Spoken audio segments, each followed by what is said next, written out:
What is going on, guys? It is Daniel Wright, and you are here listening to another episode of Paving the Way.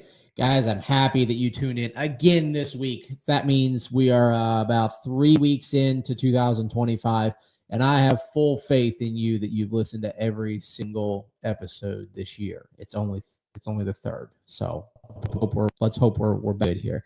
Guys, thank you for tuning in. I've got a fun topic today that I like to talk about. It's not always a fun one. People don't like to hear it because it doesn't make you feel good. But anybody who knows me knows that I'm a real good friend, not a feel-good friend, right? So that's why today I want to talk a little bit about, as we go through life and as things, continue to grow and progress and get more challenging, what we have to do to overcome those things. But first, guys, I wanted to just kind of, put out a little ask for you. Every now and then I hear from some of you guys when I'm talking to you, chatting with you in conversation, whatever it may be, that you're like, oh yeah, I was listening to, one of the shows, one of the episodes of Paving the Way, whatever it is. And it's, it's great stuff, yada, yada, yada. Or I had a question about something you said. Can y'all do me a favor? Throw some of those questions or those comments or those feedback on the post. Apparently the algorithms like that sort of thing. So I don't boost these things. I don't try and, I don't want to be one of those people who's getting sponsorships and paid and all that crap. I just want to get my message out to try and help as many people as possible. That's why we're on episode 141 of these, that I have just tried to figure out how to provide value and maybe get out a little bit of ranting while I'm at it, because apparently Kelsey says this is a better place for me to do it than over the dinner table. But anyways, guys, for real, if you like this stuff, if it helps you, please share it with somebody, like it, comment on it, whatever it might be. I just want to keep trying to help as many people as we can. But like I said, we're talking about it never will get easier, so you must get better. That being said, let's get started.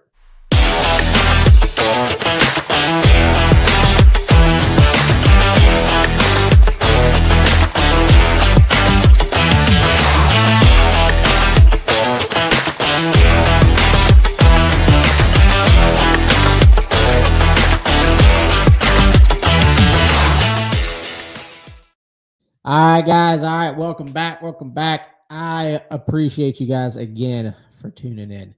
If I ramble a little bit today, I apologize. I've got a first form energy in me. Had it a little bit later than normal. It's Tuesday night. You're listening to this probably on Wednesday morning, or I don't know, whenever you're just listening through the replays of this. But either way, I'm hyped up and ready to go. It's been a busy day, busy week, busy start to the year, and things are just rocking and rolling.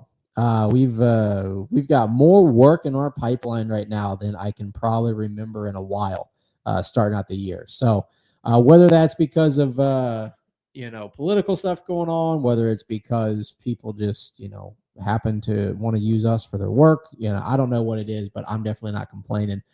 We feel like we've been running about 100 miles an hour, since New Year's started, which is definitely a good problem to have. But it also brings along new challenges, right?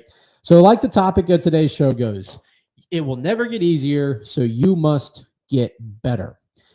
I've heard it before. I've had it taught to me. I've talked about it with other people. It's always the question, especially as we're growing up and we're younger, right? In our teens, in our 20s, even into our 30s, we find ourselves wondering, we're like, will this ever get easier? And this could be anything, right? This could be, will this job ever get easier? Will this business ever get easier? Will this relationship ever get easier? Whatever it might be, the answer is no.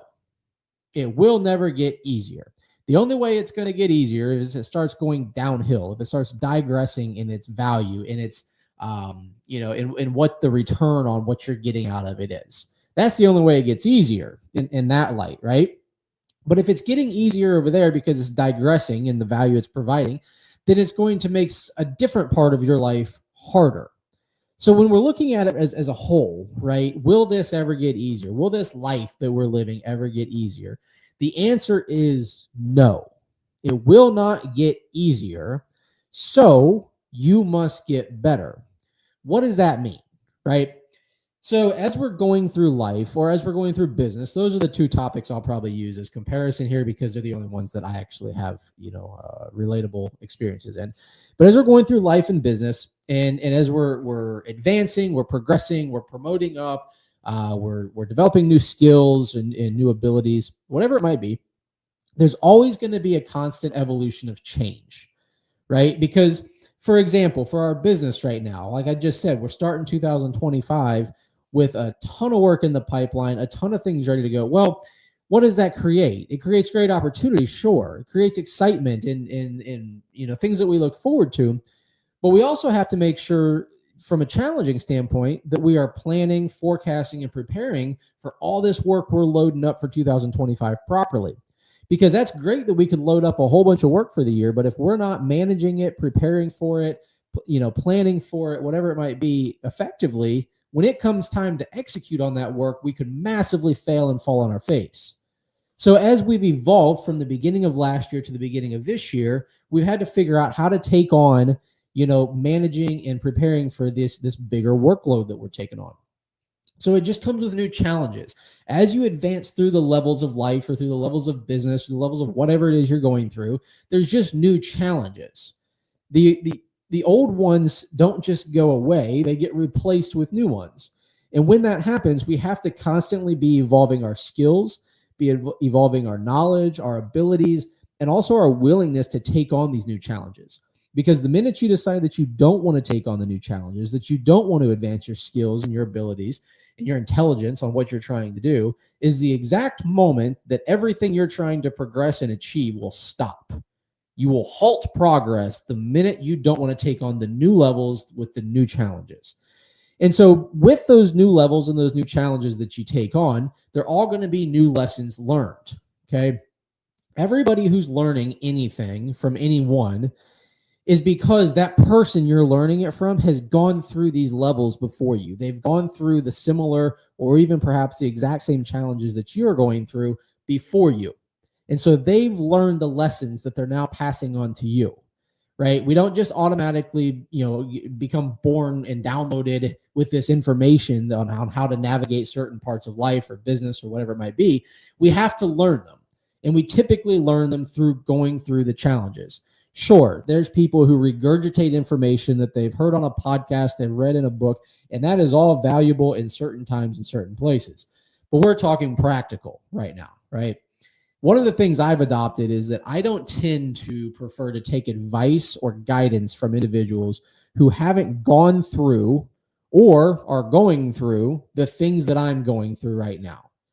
Or I don't like to take advice from people who haven't accomplished the things that I'm looking to accomplish. And what does that mean? It's various different things, right? It could be, the size of a business from a revenue standpoint, because operating a $3 million revenue company is way different when it comes to finances and tracking and taxes, liability, things like that, than it is operating a $1 million company. So if I'm trying to go to a 3, a 5, a 10, or $100 million a year company, I only want to be taking advice from the people who've learned the lessons through going through what it takes to get to that size of a company. So even from a dollar standpoint, we could look at, just the, I want to make an impact in my industry. Well, who do I want to learn from about making an impact in an industry? Probably someone who's making an impact in their industry or did make an impact in their industry. But what they're going to be able to teach me is how to effectively do that, right? They're going to tell you that you got to have thick skin. They're going to tell you that you got to take chances. They're going to tell you that in order to put yourself out there, you might be sitting in front of your computer on a random Monday evening and just turn on your camera and say you're starting a podcast, and you just have to go for it. Because what if it works? What if you get 141 episodes in and you're still kicking ass at it? What if you start making that impact that you wanted to make? What if you're helping guide and change lives for people who maybe haven't found anyone else that they can relate to yet? So they're going to teach me all those things, which if you didn't catch the hint there, that's what I'm teaching someone else right now that might be interested in trying to make an impact in their industry or their sphere of influence. And so you're just going to learn from people who've gone through it. And the only reason you want to learn from them is because they've learned the lessons from the evolution of changes that it took from to get from where you're at right now to getting to where they're at, where you want to be. And you're taking in those lessons from experience that they have, because those are the absolute most valuable lessons that you can learn. So whether you're learning from somebody who's teaching you the lessons from experience, or you're learning through experiencing it yourself, right? I just had a guy I was talking to today, and he said, what kind of education or training have you gone through? He's like, you didn't go to school for business, right? I said, heck no. I went to school for a year, community college, took general classes, and said, screw this. Why am I sitting here spending money from people who have not done what I want to go do with my life? So here we are, and I think we're doing all right. But anyways, I told him, I said, no, I didn't take any classes. I said, I took a few, kind of contractor related courses, read a lot of podcasts. I said, but the best lessons and the best classes I've taken are the really expensive mistakes I've made over the last, call it 12 years of business, right? And so that's the best lessons I have in my life, because I've learned through mistakes and triumphs of what does work and what doesn't work. But nonetheless, there's going to be constant changes and evolution of the levels that you have to go through in life or in business or whatever it is that you're climbing through. Now, the only thing that's going to stay constant as an advantage as these changes are evolving is resiliency, right? So resiliency, what is that? In my opinion, I'm not a Webster's dictionary here, but in my opinion, resiliency is the determination and the desire to keep persevering even when it gets hard and when you have every reason to quit. Don't ask me to repeat that, because I just determined that definition as I said it, so I probably would mess up the word for word. But it's resiliency, guys. It's just to keep pushing. It's to keep persevering, because this morning I was on the treadmill and I got halfway through the run that I was wanting to do. And I said, you know what? I don't have anybody to prove this to. I can just slow down and walk. And in that exact moment, resiliency kicked in.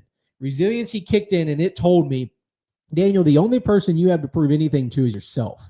And if you let yourself down, that is the beginning of a slow fade to letting everyone else around you down. So resiliency is also, is holding yourself accountable to do the things that you need to do, even when no one's looking, even when no one would blame you for not wanting to do it. You have a bigger purpose and a bigger mission to keep pushing and keep driving when you have every reason to want to quit. And so looking for the hack, right? Looking for the shortcut, it's not going to work. It's not going to get you to where you're trying to get to. If anything, it's going to make you take 5 steps backwards, and you won't notice that you went backwards until about probably anywhere from 1 to 3 months down the road.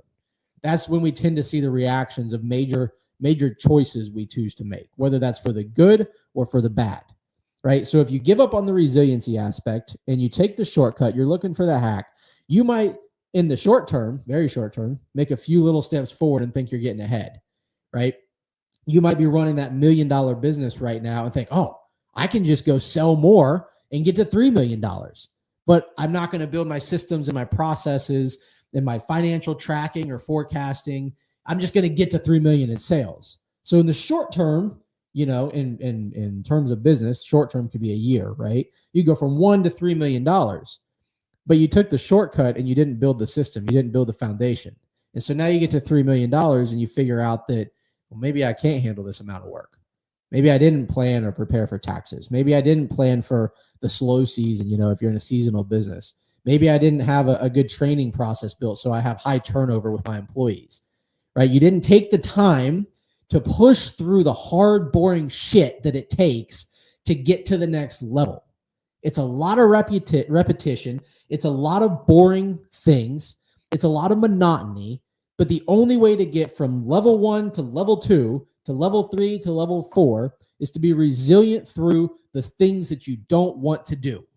Because the things that you don't want to do is where the most progress will be made. All right? And I can tell you that from experience, because we are going through it right now. And there's a lot of things that I have on my to-do list, and I do tend to keep kicking the can down the road. Eventually, I have enough of it, and I say, all right, this is the day that I'm going to dive in and do this, because it's going to allow me to get from this step to the next step. And when that happens, massive things get unlocked and opened up for us.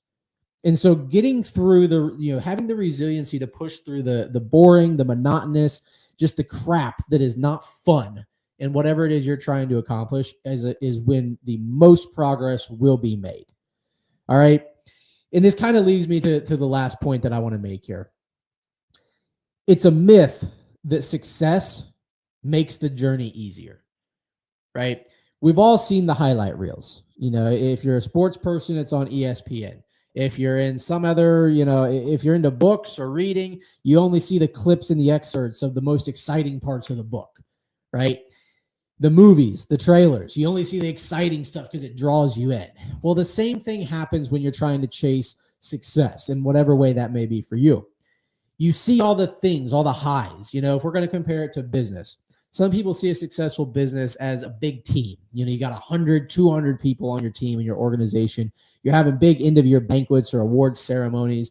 You're giving out huge prizes, promotions, trips to Cancun, whatever it may be for your business. And you see all that success that company has. And you may think, man, if only I was the person who owned that company, it would be so much easier than where I'm at now. Because I'm the one having to answer the phone calls, send the invoices, collect the money, send the estimates, go do the work, whatever it might be. And you think it'll be easier when I get to that level. Well, as somebody who went from a one-man band operation to now a team of 12 full-time people, obviously we're that's a little bit different comparison than what I just gave. But that gap right there, right? I can tell you right now, it's not any easier than it was when I was a one-man band. The challenges are just different. It doesn't get easier. It gets different. And the only way I'm able to overcome the different challenges that I'm faced with is through resiliency. It's through the perseverance of figuring out how I have to beat these levels that I encounter.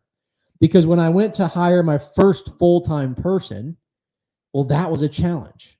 How do I make sure we have enough money to pay this person 12 months a year when we're a seasonal type of business? That's tough. How do I make sure to retain them and give them a place worth staying at when I can't offer a full benefits package and 401k and all the fancy stuff that the big companies do? Well, that's a challenge. How do I make sure this person's set up for success and they know what to do and what we expect as a company and how to take care of the clients? And how can I learn how to trust them? Right? There's all these challenges that come with every level of accomplishment and progress and success that we're trying to chase. But the only way that we can get from one level to the next is through the resiliency of the monotony, the boring things that no one ever talks about. They're not on the highlight reels, right? This is probably the most I've really talked, on a public forum about the difficulties of getting to where we're at. I can tell you right now, last year, I talked about this a little bit, but last year, 2024, was one of the hardest years in life and business that I have faced in my 34 years on the face of this earth. It was mental challenges, it was emotional challenges, it was physical challenges, financial challenges, whatever it may be, the challenge came at me. And here we are because of resiliency, because we're fighting for something way bigger than ourselves. We're fighting for a purpose. We're fighting for what we were created to do and what we were created to be and for who we were created to do it for. I got to have a fantastic conversation with JJ, our operations manager, last I think it was Friday evening. We were at the office, had a late meeting, and then it rolled into talking about faith. And it was a fantastic conversation that we had because we don't get to have those often. Because we're always in the grind, in the trenches of solving the problems, of pushing through the issues and the challenges that come up as in a growing business. But we got to just sit. We had a nice glass of bourbon in the office and just chatted for about an hour and a half. And it was one of the best conversations I've had in quite some time. And it was interesting because I asked him, I was like, well, what's faith mean to you? How do you define it? And he had his definition of it. And it was more, paraphrasing here, it was more of a like an action-based, like a doing-based definition for faith. And then he asked me how I define it. And mine was more of a vision building, an accomplishing something so big that I can't do it on my own. And it was really interesting because at that moment in time, we've been working together for over 4 years now. At that moment in time, I finally realized that, you know what, maybe, just maybe his and I's interaction or our lives intertwining and intersecting with each other. Maybe it was divine intervention. Maybe faith is what brought us together, because he needed someone to help cast a vision of all the things that he can go do and feel that he's living out his faith, his purpose, his what he was designed to do. And I needed a person who was going to be able to go do those things that I have all the vision for, and the ideas and the push and the drive and the desire to accomplish. And it was really cool because as we were walking through it, I said, you oftentimes hear it in marriages, right? A cord of 3 strands is not easily broken, right? Well, the first strand is the him, and the second strand is the her in the marriage, and the third cord is God, is the faith that you have. And anybody who knows anything about business and in the deep relationships that you build within business, they're very similar to relationships outside of business, whether it's marriages, friendships, whatever it might be. And if you don't have these relationships built on something bigger and stronger than just your desire to do right now, what's right in front of you, then they will surely fizzle out. And so it was kind of an epiphany that we had, more or less, that you said, maybe if our intersection in life was brought together by God, and he's that third strand that brings us together, what all can we accomplish? How much resiliency can we have that we push through all the challenges life will bring us? We can go through the personal challenges that life brings us together. We can go through the business challenges life brings us together. We can go through the friendships, the finance, whatever it is. Now that we've realized this, how much more resiliency can we have to push through what life and what business will surely throw at us? So that leads me to ask you this question. What challenges are you going through right now that you're asking yourself, when will this get easier? When will it get easier? When will this all just go away and I can enjoy the life that I want to live? I can enjoy the fruits of my labor, whatever it may be. Because then I challenge you to think about, well, if Daniel's telling me this isn't going to get easier, then the next question is, where and how do I need to get better? Because that's the only way that the challenges you are facing now will go away. You must get better, because it will never get easier. So guys, I hope that was beneficial for you today. It felt beneficial for me. I feel like I have a little extra fire under me today, because this is some fun stuff we get to talk about. As I mentioned at the beginning of this, if you guys could do me just the huge favor of a like, a laugh, a heart, a sad, I don't even know, some sort of a reaction, a comment, a share, anything to help get this message out. Because the more I'm doing this, after 140 episodes, the more it seems like people are telling me they're listening to this stuff. But the only way that we can get it out is your help, is you sharing it, is you liking on it, giving the algorithm the answers to say, hey, somebody else might be interested in this Knuckleheads content. So for what it's worth, guys, I appreciate you guys.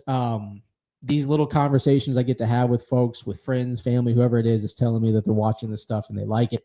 It's what keeps me going. So I appreciate it. I hope this was beneficial to you guys today.